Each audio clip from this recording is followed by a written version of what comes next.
Exodus 19. The Israelites left Rephidim. Then, 2 months after leaving Egypt, they arrived at the desert near Mount Sinai, where they set up camp at the foot of the mountain. Moses went up the mountain to meet with the Lord God, who told him to say to the people, "You saw what I did in Egypt, and you know how I brought you here to me, just as a mighty eagle carries its young. Now, if you will faithfully obey me, you will be my very own people. The whole world is mine, but you will be my holy nation and serve me as priests." Moses, that is what you must tell the Israelites. After Moses went back, he reported to the leaders what the Lord had said, and they promised, "We will do everything the Lord has commanded." So Moses told the Lord about this. The Lord said to Moses, "I will come to you in a thick cloud and let the people hear me speak to you. Then they will always trust you." Again Moses reported to the people what the Lord had told him.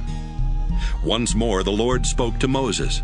"Go back and tell the people that today and tomorrow they must get themselves ready to meet me. They must wash their clothes and be ready by the day after tomorrow, when I will come down to Mount Sinai, where all of them can see me. Warn the people that they are forbidden to touch any part of the mountain.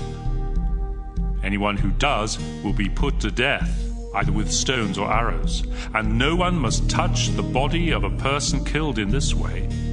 Even an animal that touches this mountain must be put to death. You may go up the mountain only after a signal is given on the trumpet."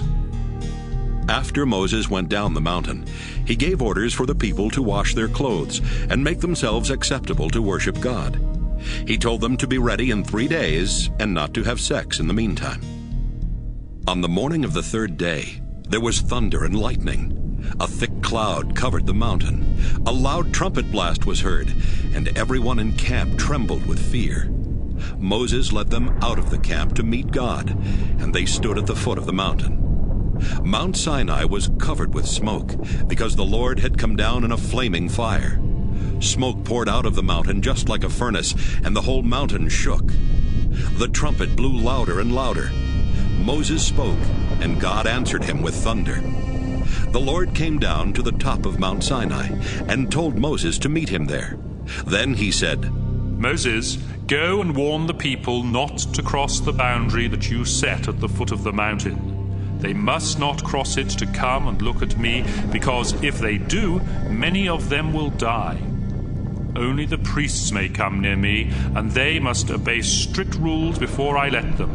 If they don't, they will be punished." Moses replied, "The people cannot come up the mountain. You warned us to stay away because it is holy." Then the Lord told Moses, "Go down and bring Aaron back here with you. But the priests and people must not try to push their way through, or I will rush at them like a flood." After Moses had gone back down, he told the people what the Lord had said.